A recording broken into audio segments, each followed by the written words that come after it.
Hello everybody, and welcome. I'm, hang on, my phone is talking to me, and that will be picked up by my microphone. Sorry about that. We are currently reading our new book, The Sun's Babies by Edith House. Now, Edith House is an interesting lady. She was born in 1872 in England, but she moved to New Zealand when she was still a child with her family, and then became a teacher, teaching infants, that's children new to school, and right through to actually working at one stage at, and I'm looking across at my other screen here, at Wellington Girls College and places like that, even becoming a headmistress somewhere, which means that she kind of knew what she was doing when it comes to educating compared with the others who were teaching as well. Excuse me. She was a little bit of a radical because she believed that children needed to learn as much as possible from real things around them. She was a strong advocate of the Montessori method of teaching, which involves, instead of children having to learn things by rote, they learn things that are practical and hands-on, especially in junior school.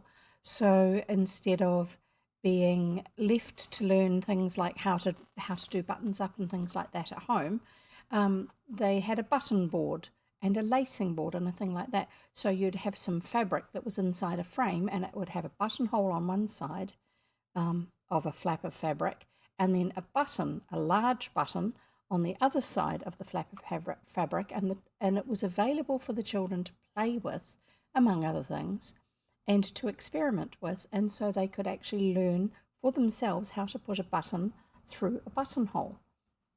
Practical hands-on things, and encouraging children to learn by doing it themselves, not just having to be told how to do something. They could get help if they needed it, but encouraging them as much as possible to actually find out for themselves. Because if you encourage a child to learn about things and that it can be fun to learn, they will keep learning for the rest of their lives. And so in that way, she was quite a radical for the era that she was teaching in. I'm just looking on my other screen to see if I can find any pictures of some of the illustrations. Not really, not ones that I can share with you, which is a bit of a shame. Anyway, so I'll leave that for another time. And if you're new here, hi, I'm Jev. I live in NZ, that's New Zealand, and I read old-fashioned children's stories, books that I grew up reading, my parents grew up reading, and even my grandparents grew up reading, and also some ones that we haven't read but from the same sort of era. Why do I read old books? Because we discover worlds that we've forgotten if we read old books, worlds that have already been explored by other people. If we didn't have things like superfans and movies, a lot of things like the Narnia stories and the Lord of the Rings series of movies, books, would have been largely forgotten by the average population, but modern things like movies and stuff have actually made them available again.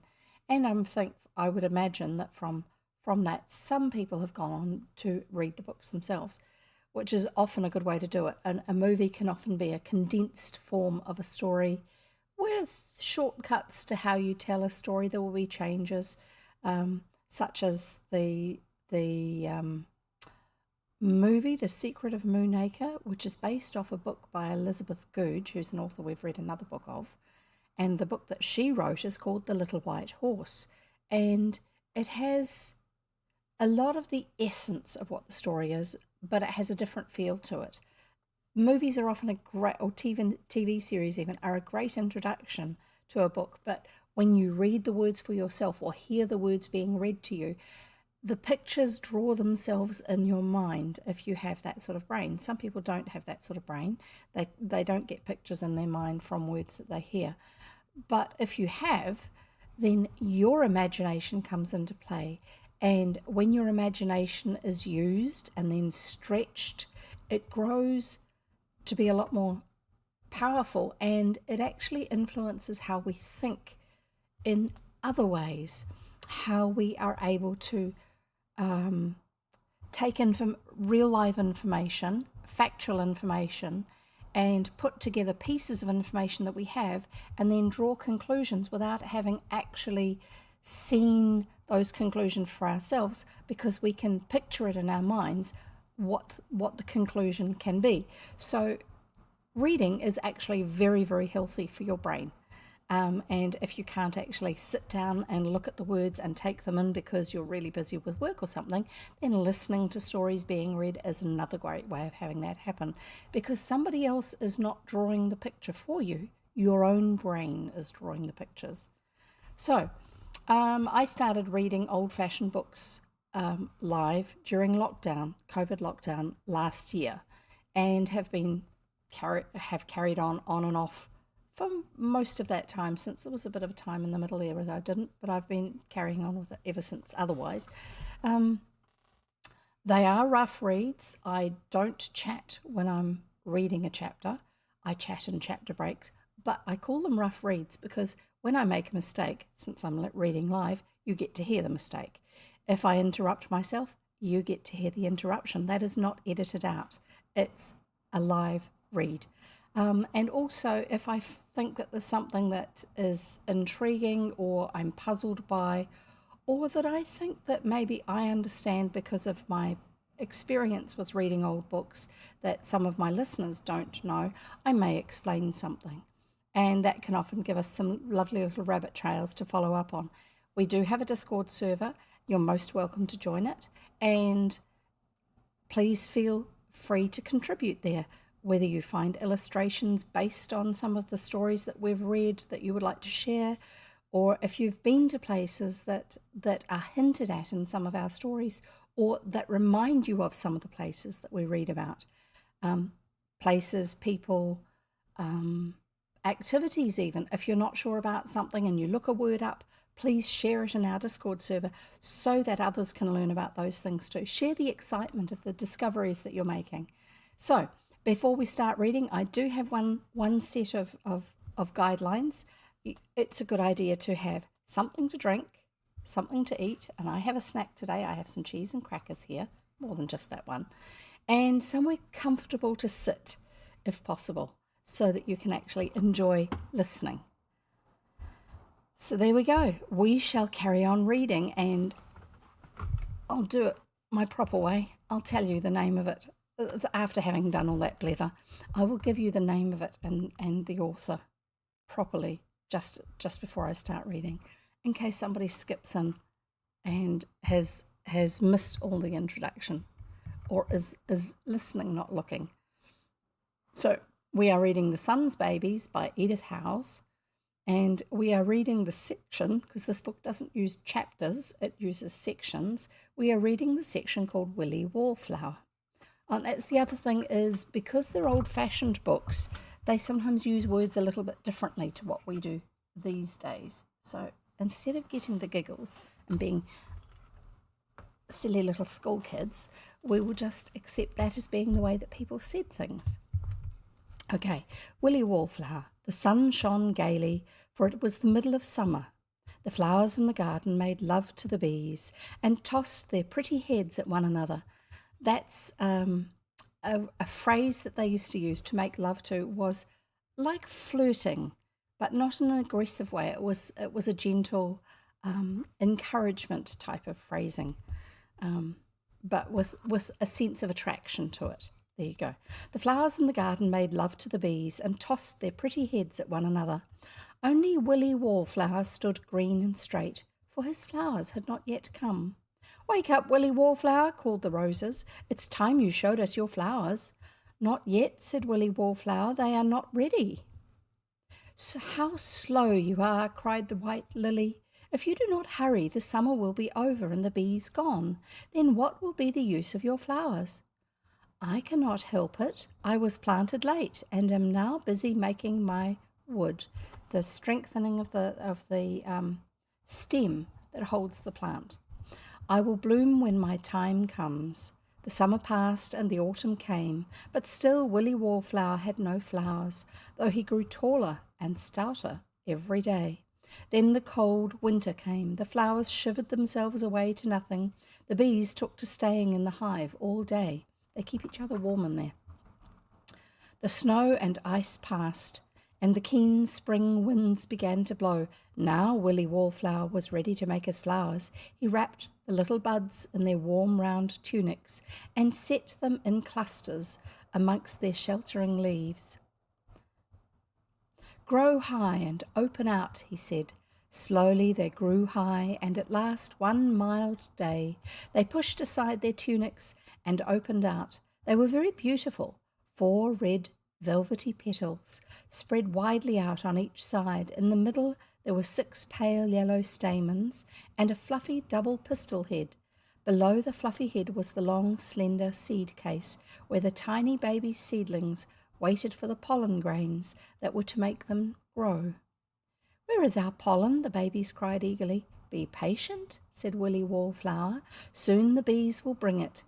But the bees were long in coming. Day after day, Willy Wallflower and the babies waited, listening anxiously for the busy wings that did not come. The honey cups were filled with sweetest honey, and the petals poured out their delicious scent into the surrounding air. But no bees appeared. "Wait a little longer," said Willy Wallflower. "They will surely come soon." In the hive, the bees hung in a mass on their comb to keep warm. In the centre was the queen. Round her clung her people, row after row, all quiet and orderly, and doing their best to help one another.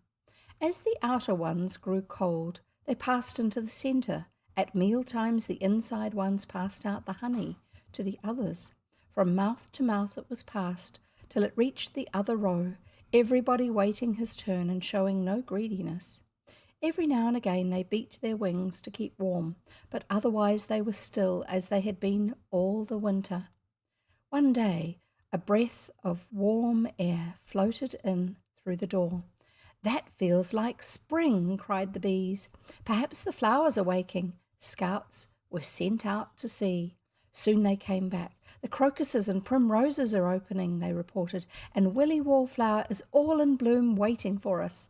"Then let us go," said the bees. They flew straight out to Willy Wallflower. At last," cried the wee green babies joyfully. The bees dipped deep into the sweet honey cups, carrying the pollen from the stamens of one flower to the fluffy pistil heads of the others. Then the pollen grains ran down into the seed cases and helped the babies to grow into seeds. There you go. That's quite a novel description of how flowers are pollinated, and also of the fact that bees hibernate. Sorry, I'm just going to move my chair. I feel like I'm kind of too far away and the lighting's wrong, but I'm not sure why that is. And change my camera angle. That's a bit better. She uses the right terminology for different parts of the flowers, like pistils and stamens and that sort of thing. And yet she will also at the same time describe the flowers being wrapped up in their tunics, which is, I can't remember what the actual name is for it, but there's an outer layer that is wrapped around a flower bud, especially things like wallflowers and daffodils. When they're down on the ground and when they come up, they're still wrapped firmly in these wrappers, which she refers to here, the author refers to as their tunic. And then they throw that off and the flowers come out and open up. So how's that? That's quite unusual, isn't it? That was one of the things that, you know how I was saying at the beginning, she was a proponent of Montessori method of teaching. Part of that was her thinking that children need to actually understand real things. Yes, she talked about fairies. She talked about the plants as if they were people, characters, but in such a way that helped children to understand how things happened, like the fact that for the flower babies to grow, the plant babies to grow, that's the seeds, they needed to be fertilized by the pollen. She didn't use that phrasing for it, but that the pollen needed to actually get to the right part of the flower so that it could do its job to help the seeds to actually become ready to grow. So there you go. That's unusual, isn't it? Quite unusual. I think she was quite a revolutionary lady in her own way. Right, next section. And I will have a drink of water. Since we don't have chapter breaks, I will have them in some of our section breaks. Don't forget to hydrate. And I will have a piece of my cheese and crackers. What have I got? I have Pam's Finest Camembert. Southern Alps Camembert, I think it's called. It's Pam's as a brand, if you're not in New Zealand. Pam's Finest. Southern Alps Camembert. There you go. Pam's as a brand is a generic, a supermarket-owned brand. They have a range within the Pam's brand called Pam's Finest. And they've actually come up with some really nice products like their Camembert cheese. It's meant to be green that is taken out and gives you the background. But apparently my cheese is now see-through. That's yellow.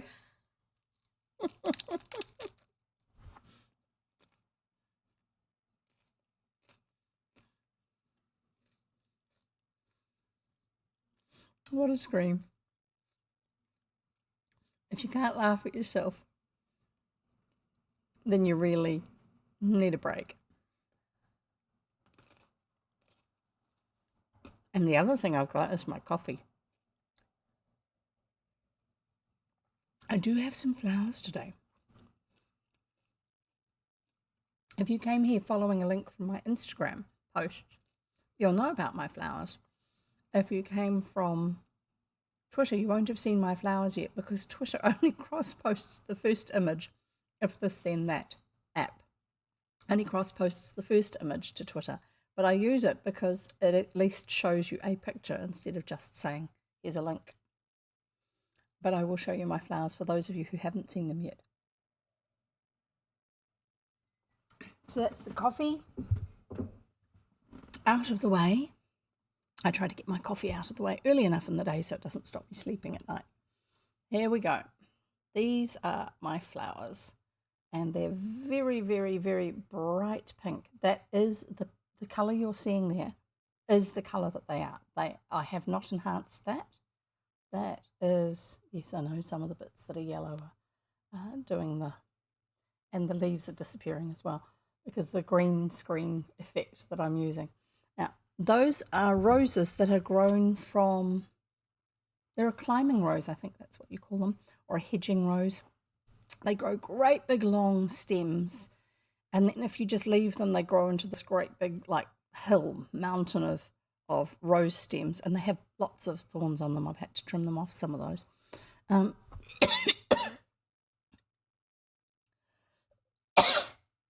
then at this time of year, they flower, and that's just off one little stem, those ones. This thing is like a big hedge alongside our driveway, and it's covered in them, and you can hear the bees. The bees love it, and the smell of them when you stand nearby, they smell wonderful. Not your typical rose smell, it's a slightly different fragrance, but it's very loud pink. It's not really my grandmother's sort of colour, but I think, I'm not sure, I think that's one of the roses that was commonly used as rooting stock if you were going to graft a fussy rose that you wanted to grow that didn't grow roots very well. You would cut a certain portion of it and then put it with a piece of another rose that was good for growing roots. And I think this is one of the ones that's good for growing roots. I wouldn't be surprised. I mean, that's probably why it's still growing alongside our driveway and doing so well. But that doesn't matter.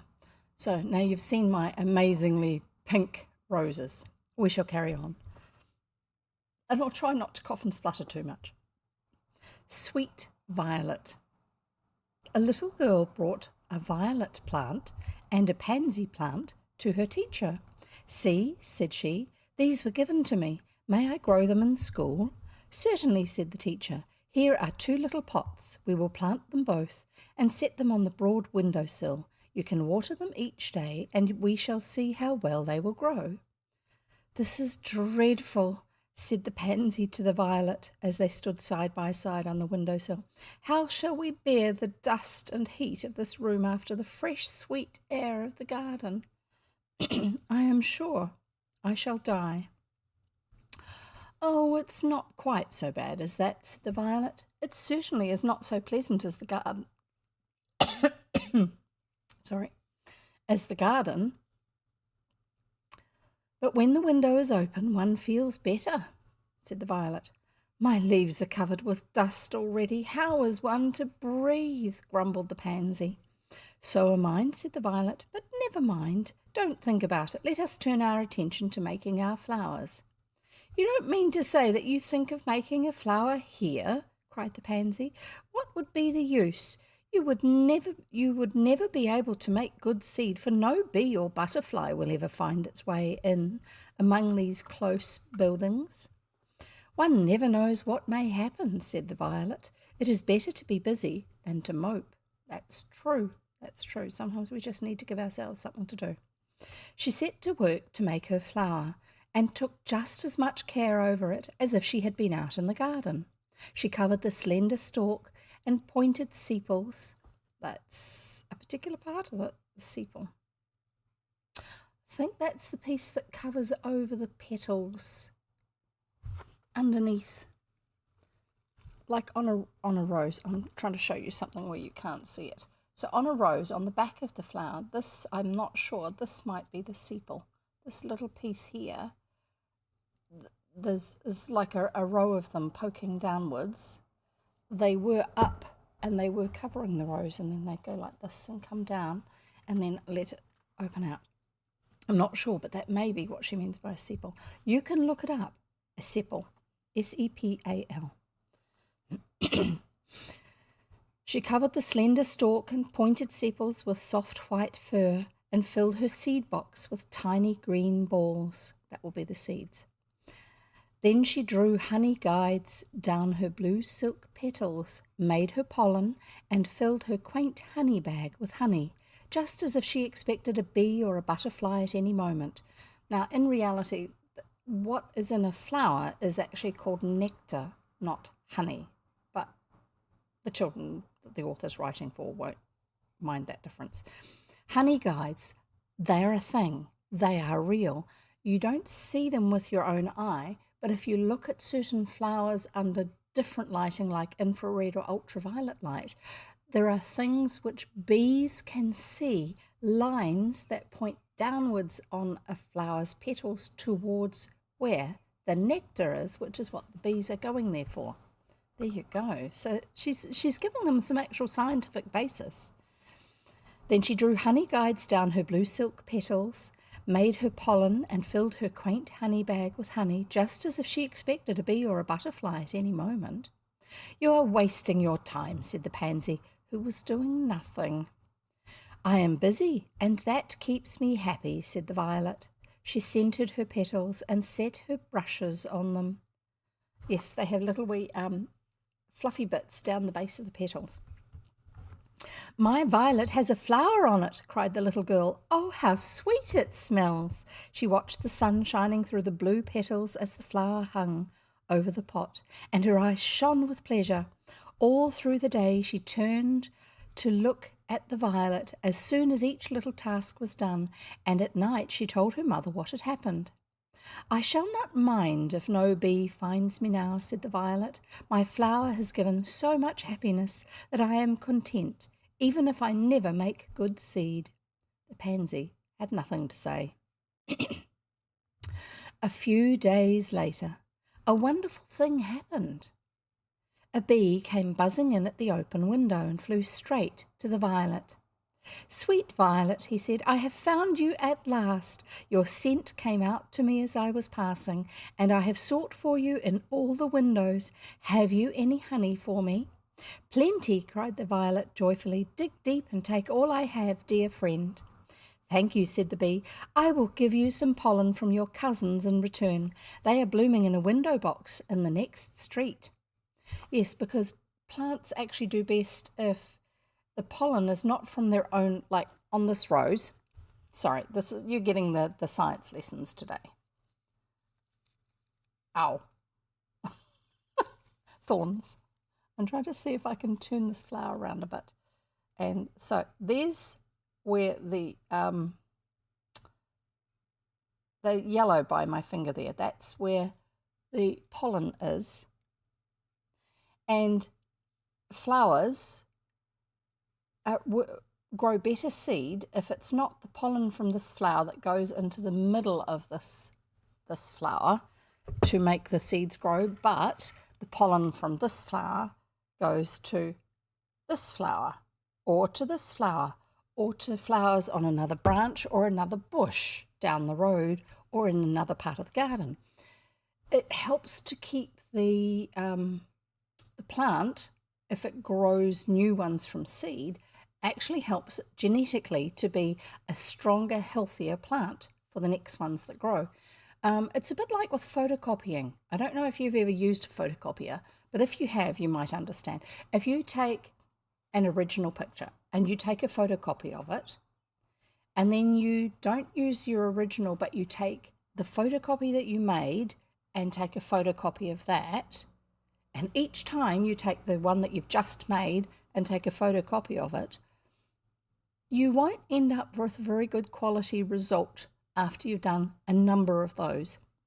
And genetically, somehow there's something similar that happens with plants. If they keep on pollinating themselves and have no fresh pollen from another sample of their plant, a different version or a different actual plant of the same variety that they are, they don't actually grow as well or as healthy or as strongly. And if you look into it, that is partly why they had the Irish potato famine. You need to look into it. Potato blight. Find out about it.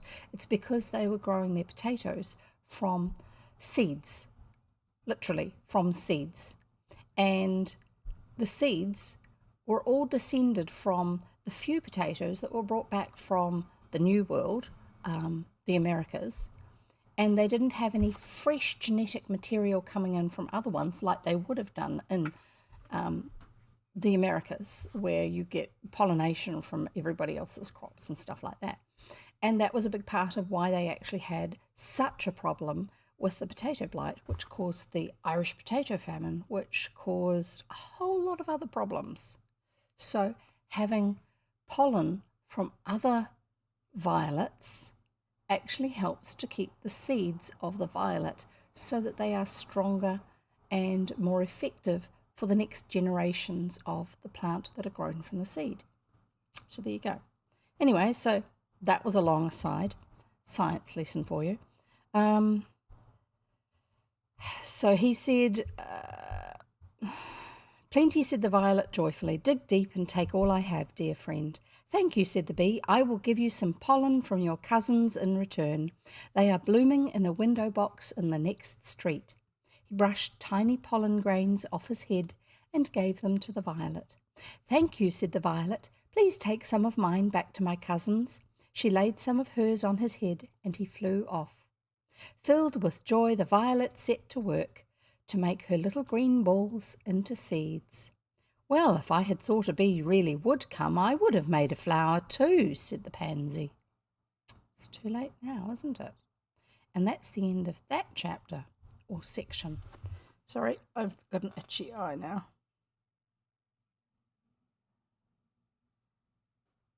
Now, without intending to, as far as I know, my family practiced a lot of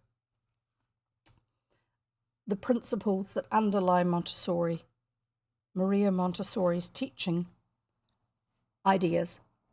Sorry, as much as possible, we were encouraged to learn things from personal experience. I mean, sometimes you learn things that part of that is learning things the hard way, but you learn your limitations. You learn to not be silly with certain things because you know that if you do something, it's going to hurt you, because you know from past experience that if you do that, you fall over, and if you fall over hard enough, that will hurt, and things like that. But you also learn to observe.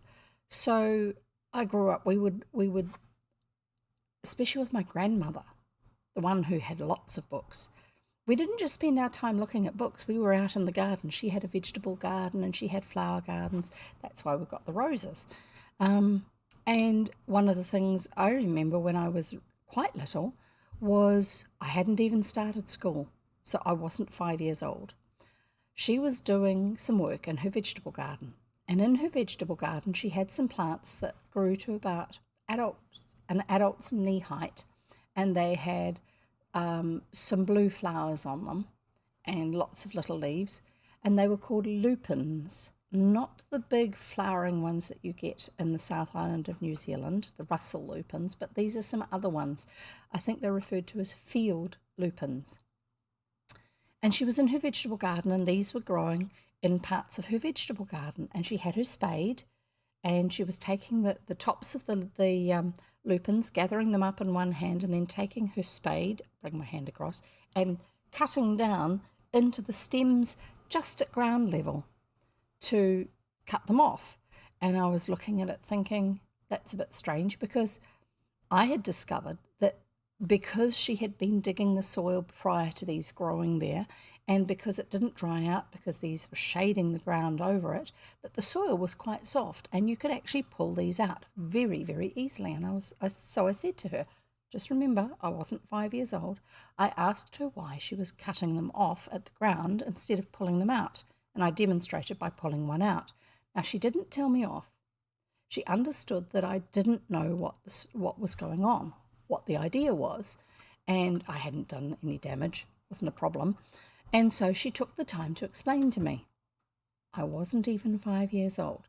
So we got down on our stomachs in the garden, and we were looking at the dirt around the base of these plants, and the one that I had pulled out, she showed me the very, very, very fine root hairs. They are literally hairs. They're thin like hairs, and they have little wee lumps on it, and she referred to these as nodules. And on the roots of lupins grow these little nodules, and in the nodules are bacteria, which are things that live in the air, and they also live on the surface of things, and there's all sorts of different bacteria. Some of them cause problems and some don't. Problem ones we call germs. But there's a particular type of bacteria that create and live in the nodules on the roots of lupins and some other plants that are related to them. And they take something that's in the air, because air is gas, and there's a particular type of gas that's in the air, which is called nitrogen. Now, plants need nitrogen to grow well. It helps with their leafy greenness. And if they don't get enough of it, they're not healthy, because leaves are what take the energy of the sun and turn it into food for the plant to grow. So if the leafy greenness isn't growing very well, then they're not going to be healthy plants, are they? They're not going to be strong. But plants can't get this nitrogen from the air, but the bacteria that live in the roots can. The bacteria that live in the roots digest the nitrogen from the air and make it available to the plant whose roots they are on. And she referred to this as nitrogen fixation of leguminous vegetables or plants. And leguminous plants are legumes. So there's lupins, there's clover, but there's also peas and a whole lot of other ones. And so I wasn't even 5 years old, and she explained about nitrogen fixation. And I just thought, okay, this makes sense, because she explained it using the words and used words that I understood to explain words I didn't understand, but used proper words. And I didn't realise how much this was an unusual thing to have learnt until I was in my last year at secondary school, and I was doing biology. I'd not done it as a separate subject before. I was doing it as an extra subject because our school didn't want us to be sitting around twiddling our thumbs because we weren't doing lots of subjects. So I didn't have to pass it because it was a new subject for me. But part of what we did in our coursework was the nitrogen cycle and the use of leguminous plants to fix nitrogen in the soil for the health of other plants that grow around them. And it's part of the farming principles used in New Zealand. We grow clover and ryegrass together so that for our paddocks for animals to eat the grass, because the clover is not a plant that the animals particularly seek out to eat, but they like ryegrass, and ryegrass grows better if it's grown with clover, because the clover supplies nitrogen because of the nitrogen fixation in the nodules on the roots. Now, she taught this to me when I was less than 5 years old, and I understood it because of the way she explained it. And I'm sitting there in this class at school. I was 17 years old, and the teacher is explaining how clover works, nitrogen fixation. And I'm like, yeah, so let's get on with the next part of the class. And the others were all looking puzzled and wondering what he was on about and all this sort of stuff. And so he explained it again, and he rephrased it. He came at it from several different angles. And in the end, he said, well, you just have to accept that this is what happens. And now we're going to do some science experiments to do with it. And you'll probably understand it a bit better once we've done some of these experiments.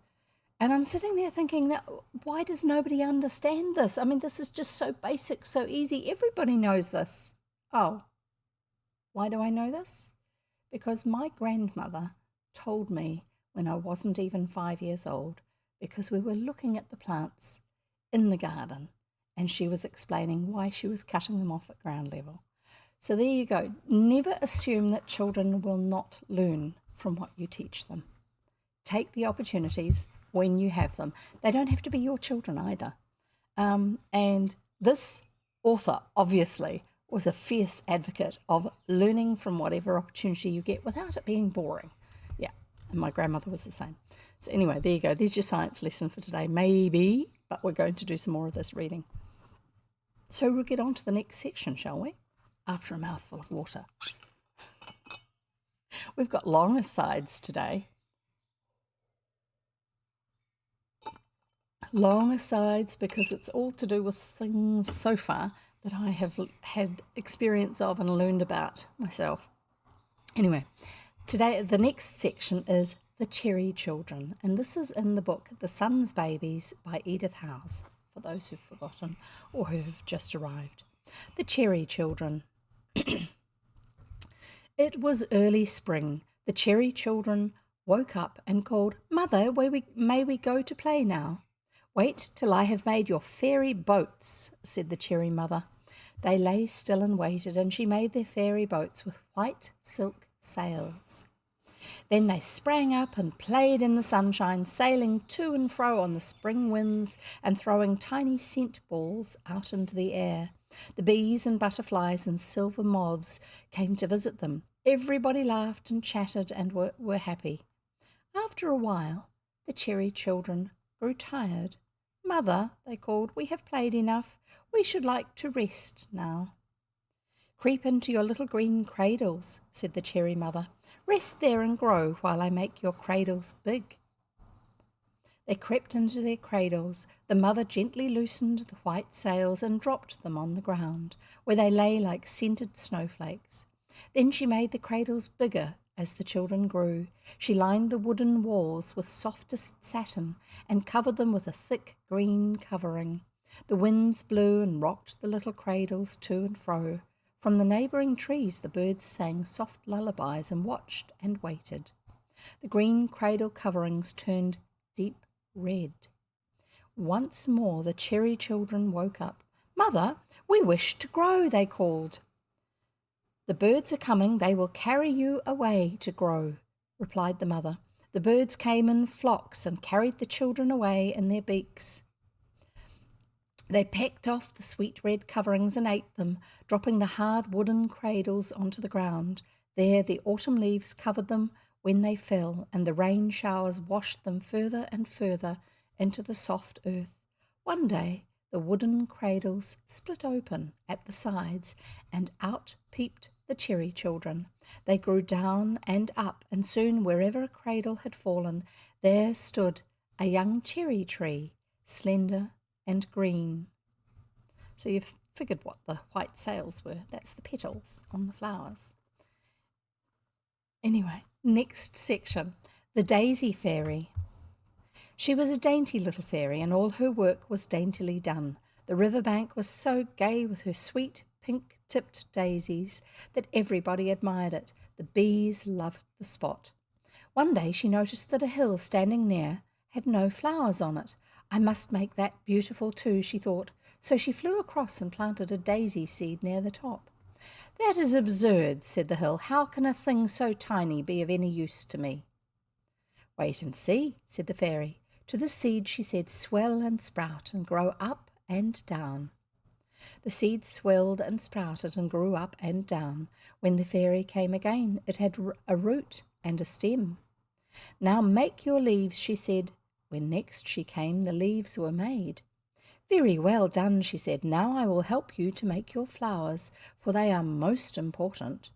So she and the daisy worked together at the flowers. First they made a stem, slender and green, with a knob at the top. On this they seated the flowers like tiny golden bells, round and round in rings. In each flower they put a store of honey for the bees and of pollen for the neighbouring flowers. Then they set a row of fine, large white petals round the edge to catch the eyes of the bees, and the fairy tipped them with pink. Last they made the green leaf coverings for the outside to keep away unfriendly insects. Fold yourselves over the flowers till the morning, said the fairy to these leaves, and then open widely to let the bees come in. From her river bank the next morning the fairy saw the daisy shining in the sunlight. She pointed it out to a bee. There is a fresh daisy full of honeycups, she said. The bee flew to it at once. He stood in the middle of the flower, unrolled his long tongue, and supped up the sweet honey from flower after flower, turning himself round and round till he had dipped into every one. Thank you, tiny daisies, said the bee. That was delicious honey. Thank you, Mr. Bee, said the daisies, for you have mixed our pollen, and now our seed will grow well. The daisy fairy came again and said, drop your petals, close your leaf coverings, and make your seed. She came again when the seeds were ripe. Now scatter your seeds, she said to the daisy, and to each little seed as it fell, she said as before, swell and sprout and grow up and down. The seeds did as they were told, and soon there was a ring of strong young daisy plants growing round the first one. Again the flowers were made and the seeds scattered. In a short time the hill was starred with pink and white. It is wonderful, said the hill. I should never have believed it had I not seen it. It was a tiny seed, said the fairy, but it has made you beautiful. They are. They're very tiny seeds. Have you ever seen the seed of a daisy? I haven't. I've seen the seeds of a clover. They're quite hard to get to. But it's another, daisies and clovers are both flower heads that are made up of clusters of little tiny flowers together. So you see the white ring of petals.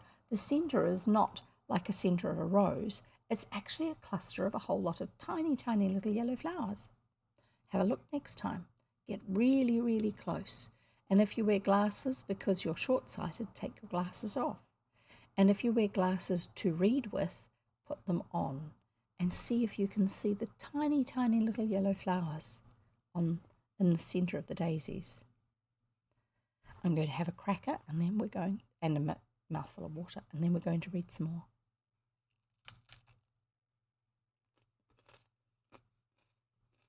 And if you didn't bring anything to eat, go and get something now and something to drink.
I'm just looking to see if I can find some illustrations from this book, because the digital copy that I have doesn't have any illustrations, but the actual original book did, and they're quite lovely pictures.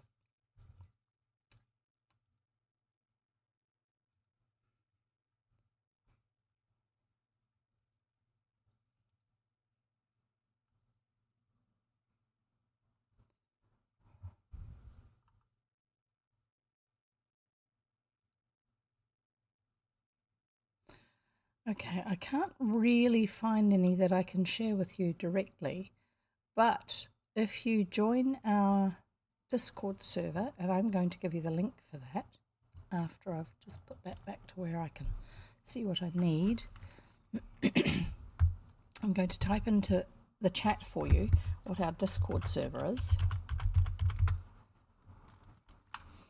And then you can join our Discord server, and once I've found the pictures, I will put them over there so you can see them. Oh, sorry. My hair's tickling me. It's rather warm here in New Zealand at the moment. Because it's coming in. It is start of summer. And unfortunately that means it's rather warm, which is a little hard for some. Some of us like it to be a bit cooler. I don't like it to be really cold, unlike some of my family members, but I like it to be a bit cooler. It's just a bit more comfortable. We'll carry on with the next section of The Sun's Babies by Edith House. And this one is a poem section, or maybe she envisaged it as a song, but I'm reading it as a poem. Just the way it's laid out. My garden. I have a garden of sweetest flowers beside the orchard wall. The sun sends sunbeams, the clouds send showers to make them gay and tall. Marigolds, wallflowers, cowslips, pinks, pansies and mignonette. Forget-me-not blue, its star-eye winks, roses their buds have set. But dearest of all in their border low, bloom the daisies, so wee, that's tiny. Pink and crimson or white as the snow, daisies, daisies for me. And that's the end of that section. So I'm going to read the next one, which is called Bedtime. Tickety-tackety, tick-tack-tock. Now then, young man, just look at that clock. Off with your shoe and off with your sock. Tickety-tackety, tick-tack-tock. And on to the next poem. Pansy, pansy so velvety, pansy so wide, pansy with heart of gold, how I wish I could stay outside till I saw your petals unfold. When do you open them, pansy so blue? I watch but never see. One day there's a bud, the next there's you. You're such a puzzle to me. Do you open them softly in the dark, while stars watch overhead, or fling them wide with the morning lark before I am out of my bed? That's true. I don't remember ever having noticed pansy flowers opening. I've seen buds on the plants, and I've seen the flowers open, but I've not seen them when they're sort of halfway in between. Maybe I'm going to have to grow some and see if they open first thing in the morning or overnight. Anyway, we shall carry on with the next section. May fairies. Come out and dance, called the snow fairies to the May fairies. The May fairies peeped out of their homes in the hawthorn trees and shivered. No, thank you, they said. It's too cold out there. Besides, we are busy making our buds. They made tiny red-tipped buds and set them on the branches of the trees, 2 at the foot of each hawthorn. Then they crept down into their warm homes again to wait for the spring. With the spring came the merry sunbeams. Come out and dance, they called. Oh, are you there? Called back the May fairies. Then we must open our buds, so we have no time to dance. They worked hard, blowing out the buds with their dainty breath, till at last the leaves opened and the trees were dressed in a fluttering green. The spring fairies came tripping past, waving tasselled catkins in their hands. Come out and dance, they called. We have no time, we must make our flower buds, replied the May fairies. They made their wee round flower buds and set them on the trees. So the first set of buds they were doing was the leaf buds. They made their wee round flower buds and set them on the trees and blew into them and puffed them out till they looked like tiny snowballs. Harder and harder they blew until at last the flowers flew open. Then the trees looked as if showers of white stars had fallen on them from the sky in snow time. How lovely they were! The little flies came from far and near to feast, buzzing out their thankfulness to the fairies for the sweet honey. The summer fairies came with roses and forget-me-nots. "Come out and dance," they called. "We have no time," called back the May fairies. "We have to make our berries." They gently loosened the white petals of the flowers and set them floating on the wind. Then they made the little green seed balls into berries, blowing them big and round so that the seeds should have room to grow, and polishing the outsides till they turned red and glowed like garnets in the sunshine. What a feast the birds had! When the fairies had finished, it was autumn. "Come and dance," called the leaf fairies as they fluttered past in their brown and crimson robes. That's the autumn leaves falling off. "We are coming," called back the May fairies, "for now our work is done." They flew down from their tree homes, free at last, to dance through all the golden autumn days. So Mayflower is the flowers of the hawthorn tree, or in New Zealand and a lot of England too, hawthorn is seen as a hedge, not necessarily trimmed the way it would have been once, but it has thorns on it, and the buds, the flower buds, are like little round snowballs, tiny little round snowballs, and then when they open out, the whole hedge is covered in this fine, fine, fine white flowers. So it does look like snow on it. So wonderful descriptions. It's lovely hearing them. But yes, her timing, it's called Mayflower because they flower in May, in spring, in England, not New Zealand, even though that's where she's writing. The dragon. He was not a pretty fellow by any means when he lived in the water. Indeed, the mosquito babies thought him the ugliest and fiercest looking creature in the world, but as he ate them up whenever he could catch them, their bad opinion of him was hardly to be wondered at.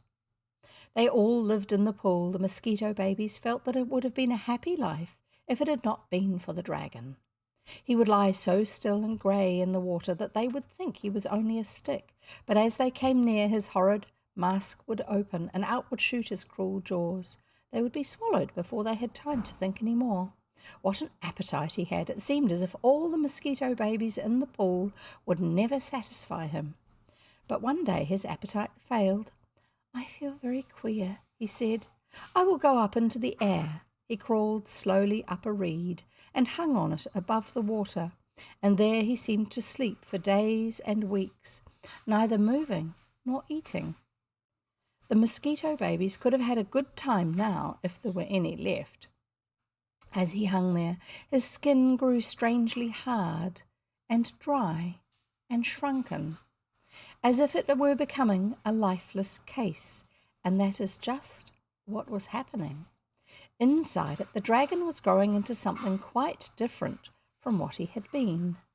One morning he stirred. "How close and dark it is in here," he said. "I must go out." He put his head against the end of the case and pushed hard. Crack went the dry skin, and out popped his head. "This is tiring work," he said. He stopped to rest and to grow used to the strong light. Soon he began again. He pushed and pushed till the opening grew wide enough for his body. Then he crawled slowly out and stood on top of his old skin. He felt strange and damp and chilly at first, but the sun was delightfully warm, so he stood still to be dried and comforted.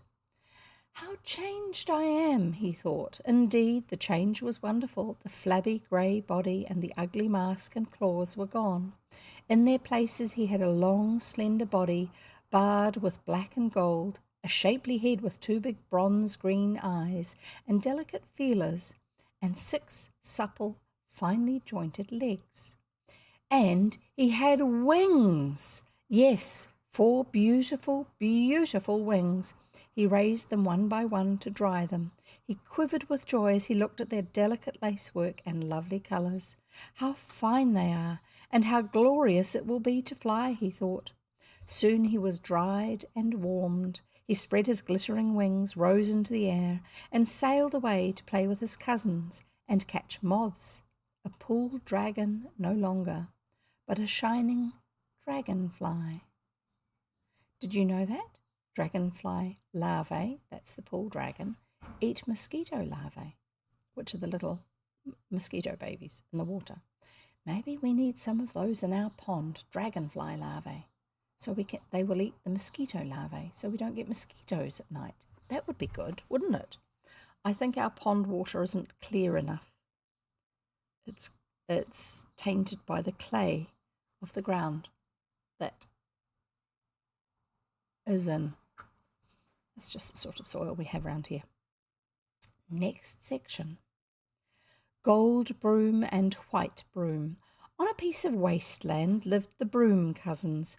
My leaves are bigger than yours, said Gold Broom to White Broom. Size is not everything, said White Broom to Gold Broom. They were always sparring at one another.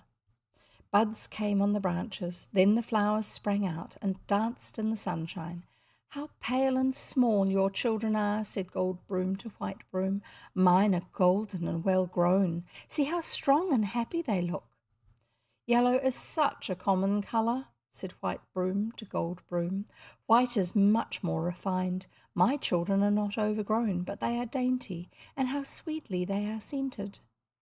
The bees and moths came flying amongst the flowers, unrolling their long tongues and sipping up the honey. Are not my children the best? Asked Gold Broom of the bees. Are not mine? Said White Broom. That is hard to decide, said the bees. We love them all alike. Gold Broom's children have more honey, but White Broom's honey is sweeter to the taste. They flew away to their hive, leaving the mothers to argue it out. The children took no part in the discussion. They were too happy to quarrel. They played and danced every day till at last they grew tired. Then they dropped their bright wings and shut themselves away in their little green houses. Here they sat in rows on round stools and grew fat. The walls were lined with wool, so that the cold could not come in. Every day Gold Broom and White Broom sent food up the stalk passages to them. Thus they were comfortable and happy. But outside the mothers were still quarrelling. My houses are bigger than yours, said Gold Broom. As I told you before, size is nothing, replied White Broom. Anyway, mine are much finer in shape. The houses turned brown and black, and the children turned brown and black. They were big and strong now, and they wished to come out. One by one, Gold Broom and White Broom twisted the walls of the houses. Out sprang the children into the world. Pop, pop, pop. Such splitting and twisting of the little house walls, curling back upon each other, such a jumping of brown and black children far out over the ground. Mine jumped the farthest, said Gold Broom. Mine jumped much more gracefully, said White Broom. The children lay on the ground. The sun shone on them. The rain softened their hard coats. They swelled and burst. Tiny shoots came out, and in a little while the ground was green with hundreds of young broom plants. Mine are growing best, said Gold Broom. What nonsense you talk, said White Broom. I don't remember White Broom. No, that's not true. I vaguely remember White Broom. Gold Broom I've seen a lot of. It grows very easily in this part of New Zealand. Not quite as easily as gorse, thankfully, but it can be an invasive plant. White Broom is not. There you go.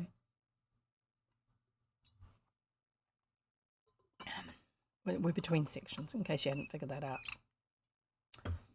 And we shall carry on reading. Here we go. Not sure how long this one is. It will be either the second to last one or the last one for today. Kitty Crayfish's Housekeeping. That sounds different. Kitty Crayfish passed the first part of her life clinging under her mother's bent tail. But one day her mother said, I'm pretty sure these are, by the way, this is not what Mother said. I'm pretty sure that these are freshwater crayfish, because all of the other stuff we've had has been fields, gardens, ponds, that sort of thing. So that's what these will be. But one day her mother said, "You are old enough to take care of yourself now, little kitty. Make a house in the bank and always creep into it while you change your shell." She swam to the bank at the side of the stream, gently placed Kitty on a flat stone, and left her there. Kitty was not at all afraid. She was very tiny, but she was exactly like her mother in shape and had the same strong claws and jaws. She set to work at once to burrow in the bank, and soon had a neat little house made. Tired with her hard work, she threw herself down and slept. When she woke, she felt hungry, so she went out to look for food. She walked forwards, creeping on 8 of her queer jointed legs, but when she reached the water, she turned round and swam backwards, using the blades of her wide tail as front paddles, and bringing all her swimming legs and swimmerettes into play. She made a good meal, for there were plenty of worms and grubs and tiny fish on the mud floor of the stream, and her nippers were long and strong. While she was feeding, old man Crayfish came striding along the mud floor. He would have eaten her for dinner if he could have caught her, for he was very fond of tender babies now and again. But she saw him coming, and was off before he could reach her. She swam back to her new home, well pleased with herself. Her housekeeping had begun well. She felt that she was able to take care of herself. A few days later, her mother peeped in at the door. "You seem very comfortable," she said, "but are you not coming out today?" "No," said Kitty, "I don't feel very well. My shell feels far too tight." "Ah, it is going to split," said her mother. "I can see it looks very thin.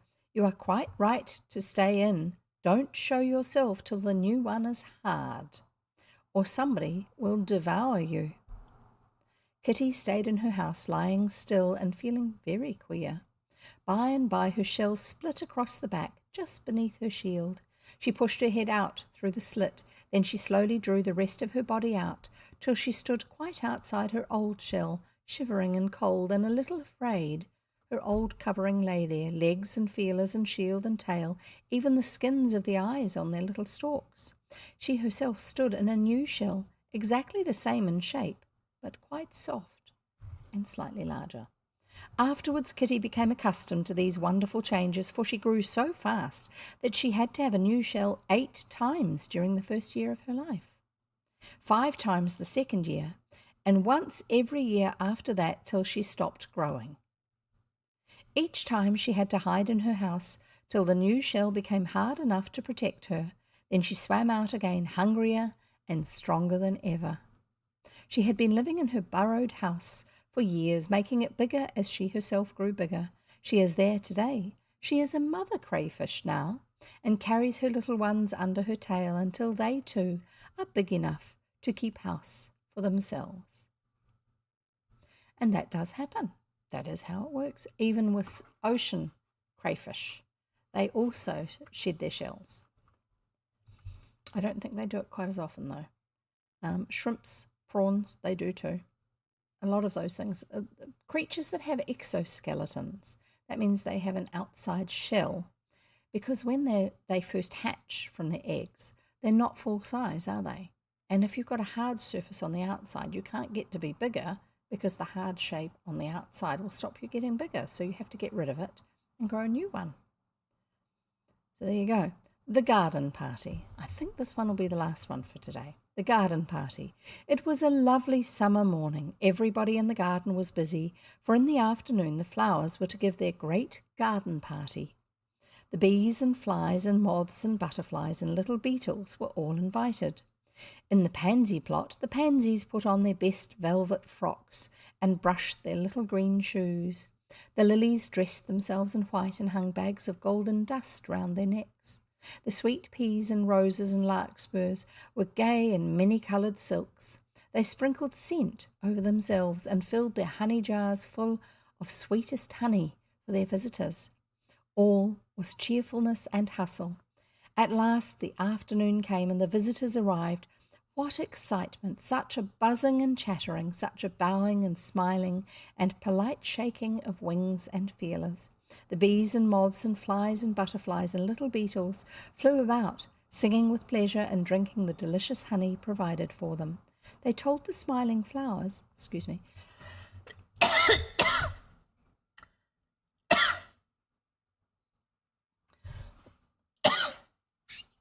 Sometimes reading dries your throat out. And suddenly you have to have a cough.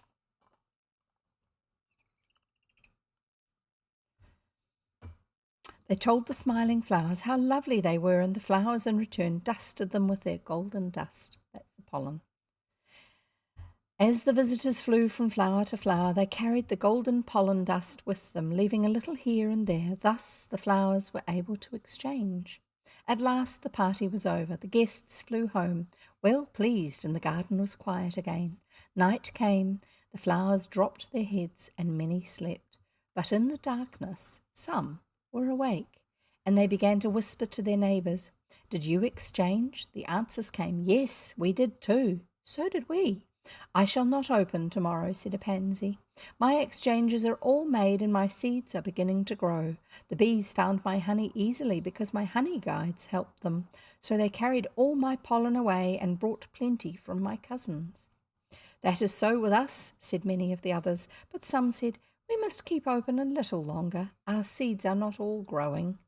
So they opened again next day and gave little parties of their own till all the exchanges were made and all the seeds were growing. The sunny days passed, and now where the flowers had been were little seed cases, some round, some pointed, some oval, but all filled to the brim with healthy young seeds. The sun shone on them, and they grew and grew till the cases could hold them no longer, because the seeds were growing, not the cases. Then there was a splitting and a bursting and a popping everywhere, and out sprang the little seeds to begin a new life for themselves. As the young seedlings sprang up on every side, the older plants looked at them with pride. We have very fine children, they said. Next year we must give another garden party. I will finish with 2 poems. Bluebells. Bluebells, bluebells, did the fairies make you? Do they fly to you at night and ring you and shake you and dance on your slender stalks? Do they stroke and love you and whisper above you and take you for fairy walks? Cowslips. Oh, sweet the smell of the cowslip bell. Was ever flower so sweet? I picked it where its soft leaves fell around its dainty feet. How slender is its golden throat, how soft its scented face. It hangs from out its green pale coat with pretty drooping grace.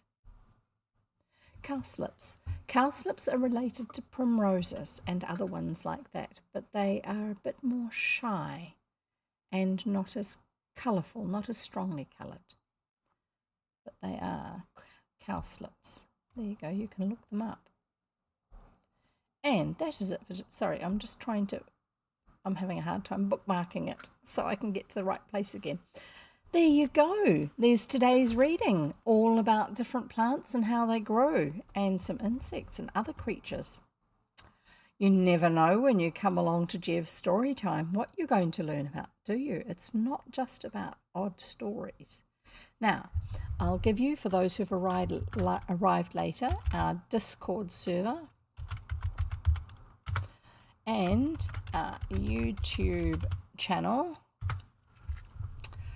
both of which are useful. You can join the Discord server and share with anything that you've discovered to do with the stories that we're reading, illustrations, information about different plants, if it's relevant for what we're reading at the moment, that sort of thing.